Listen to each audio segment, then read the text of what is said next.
দুধের ভেজা পিঠে তো আপনারা অনেক রকমের খেয়েছেন, তবে এই রসে ভরা রসমঞ্জরি পিঠেটা একবার বানিয়ে খেয়ে দেখুন। কথা দিচ্ছি আপনাদের অনেক বেশি খেতে ভালো লাগবে। পিঠেটা কতটা নরম তুলতুলে আর স্পঞ্জি আর রসালো হয় দেখুন। দেখতে কতটা লোভনীয় লাগছে, খেতেও কিন্তু ভীষণ ভালো। একদম নরম তুলতুলে একটা পিঠে, মুখে দেওয়ার সাথেই মিলিয়ে যাবে। যাকে এই পিঠে একবার তৈরি করে খাওয়াবেন রেসিপি জানতে চাইবে যে কি করে বানানো হয়েছে। কতটা নরম তুলতুলে আর রসালো দেখুন, মুখে দেওয়া মাত্রই কিন্তু মিলিয়ে যাবে। আমার অনুরোধ রইল একবার হলো এই রসমঞ্জরি পিঠেটা বাড়িতে বানিয়ে খেয়ে দেখুন। আশা করছি রেসিপিটি আপনাদের কাছে অনেক বেশি ভালো লাগবে। নমস্কার বন্ধুরা, নতুন পর্ব দেখার জন্য আপনাদের সকলকে জানাই স্বাগত কাজলি ভিলেজ ফুড রান্নাঘরে। আজকে আবারও নতুন একটা পিঠে রেসিপি নিয়ে চলে এসেছি। আজকে খুবই সহজভাবে হাতের কাছে থাকা কিছু উপকরণ দিয়ে রসমঞ্জরি পিঠে বানিয়ে দেখাবো। আশা করছি আপনাদের রেসিপিটি অনেক ভালো লাগবে। তাহলে চলুন দেখে নেওয়া যাক আজকের পিঠে রেসিপি। আমার চ্যানেলে নতুন বন্ধু হয়ে থাকলে সবার আগে চ্যানেলটি সাবস্ক্রাইব করে পাশে থাকার অনুরোধ রইল। ফেসবুক পেজ থেকে দেখলে পেজটাও একবার অবশ্যই ফলো করবেন। পিঠে বানানোর জন্য সবার প্রথমে এখানে একটা মিক্সিং জার নিয়েছি। মিক্সি জারের মধ্যে নিয়ে নেব এই ছোট বাটি মেপে 1.25 বাটি সুজি। এবার বড় চামচ মেপে নিয়ে নেব 1 চামচ চিনি। তো এখানে 4 চামচ মেপে প্রায় 3 চামচের মতো হবে। এবার ঢাকনা লাগিয়ে খুব সুন্দরভাবে একটু মিক্সিতে ঘুরিয়ে নিই। এই যে দেখুন এখানে খুব সুন্দরভাবে মিক্সিতে একটু ঘুরিয়ে নিয়েছি। আর ঠিক এরকম হয়েছে। একদম যে ফাইন পাউডার হবে এমনটা কিন্তু না, হালকা একটু খসখসে ভাব থাকবে, এতে কিন্তু কোনো রকমের অসুবিধা হবে না। ঠিক এইভাবেই মিক্সিতে একটু ঘুরিয়ে নিতে হবে। এখানে একটা বড় বাটি নিয়ে নেব। বাটিতে নিয়ে নেব গুঁড়ো করা সুজিটা। এবারে এখানে আমি একটু জাল করা দুধ নিয়েছি, তবে দুধটা জাল করে কিন্তু অনেকটা ঘন করে নিয়েছি। এবারে এই দুধটা অল্প অল্প করে দিয়ে খুব সুন্দরভাবে একটা ব্যাটার তৈরি করে নেব।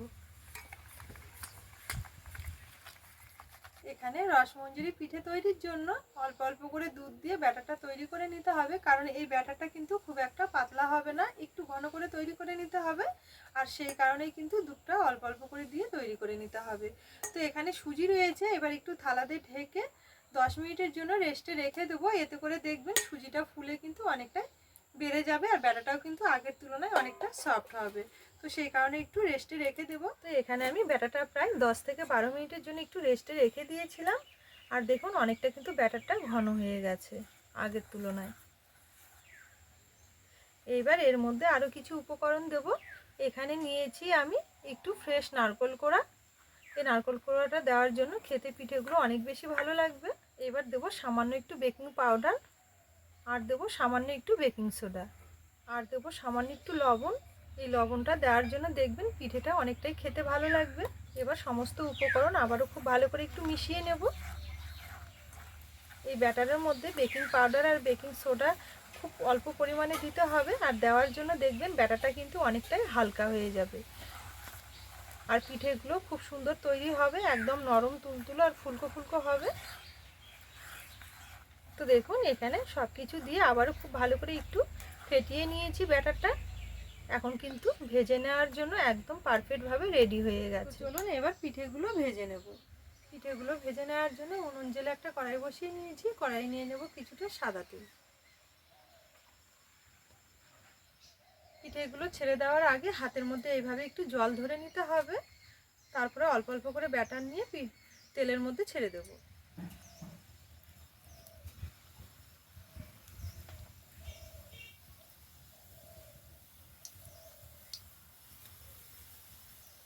এই যে দেখুন এগুলো হালকা একটু শক্ত হয়ে এসেছে। এবার এইভাবে একটু উল্টে দেবো। এই যে দেখুন এই পিঠেগুলো হালকা আছে, নেড়ে চেড়ে খুব সুন্দরভাবে 2 মিনিটের মধ্যে ভাজা হয়ে গেছে। দেখুন কত সুন্দর একটা কালার চলে এসেছে। ঠিক এই রকমই যখন একটু গোল্ডেন কালার আসবে তখনই কিন্তু তেল ছেঁকে তুলে নিতে হবে। এই যে দেখুন কত সুন্দর কালার এসেছে। একটা থালার মধ্যে নিয়ে নেব।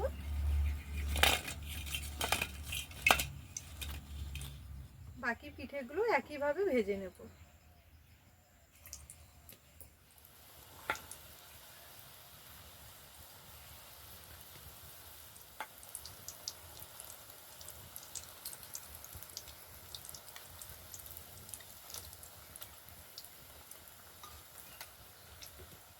এই যে দেখুন এখানে বাকি পিঠেগুলো খুব সুন্দরভাবে ভেজে নিয়েছি, তেল ছেঁকে তুলে নেব।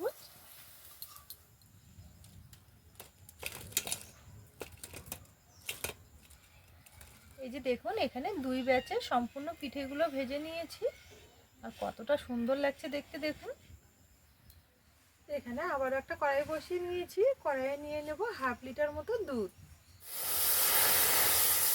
দুধটা আমি আগে একটু জাল করে ঘন করে নিয়েছি, আবার একটু ভালো করে জাল করে নেব। এবারে দুধের মধ্যে নেব একটা তেজপাতা অর্ধেক করে। এবার দুধের মধ্যে দেব 2টো ছোট এলাচ, মুখগুলো একটু ফাটিয়ে দিয়েছি, এতে করে খুব সুন্দর একটা ফ্লেভার আসবে। ভালো করে একটু নেড়ে চেড়ে নেব। এবার নিয়ে নেব এই বাটি মেপে 1/2 বাটি চিনি।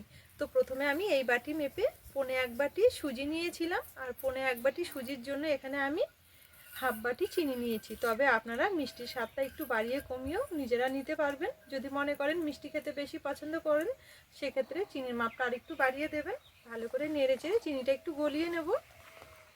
আর নিয়ে নেব বড় চামচ মেপে 1 চামচ গুঁড়ো দুধ। এই গুঁড়ো দুধটা দেওয়ার কারণে দুধটাও ঘন হবে, আর পিঠেগুলো খেতেও কিন্তু অনেক বেশি ভালো লাগে। আপনারাও একটু দেওয়ার চেষ্টা করবেন, এতে করে দেখবেন পিঠের টেস্টটা কিন্তু অনেকটাই বেড়ে যাবে। এইভাবে নেড়ে চেড়ে দুধের সঙ্গে গুঁড়ো দুধটা ভালো করে একটু মিশিয়ে নেব। এই যে এখানে দেখুন দুধটা হালকা আছে, নেড়ে চেড়ে আগের তুলনায় অনেকটা কিন্তু ঘন করে নিয়েছি। এর থেকে আর বেশি ঘন করলে আবার পিঠেগুলোর ভেতরে দুধটা ভালো মতো সোক করতে চাইবে না। তো এই অবস্থায় পিঠেগুলো ছেড়ে দেব। পিঠেগুলো দেওয়ার পর এভাবে একটু নেড়ে চেড়ে নেব।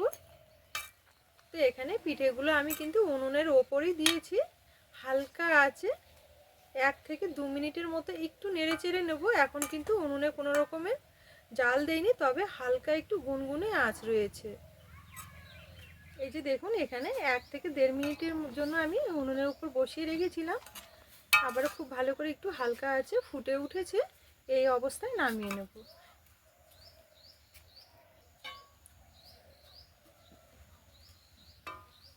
এবার থালাতে ঢেকে একটু ভালো মতো ঠান্ডা হওয়া অবধি রেখে দেবো। তো এখানে পিঠেগুলো আমি 5-7 মিনিটের জন্য একটু ঠান্ডা হওয়ার জন্য রেখে দিয়েছিলাম।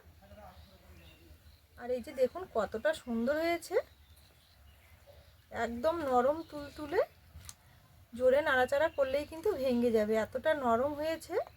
এবার খুব সাবধানে একটু তুলে নেব।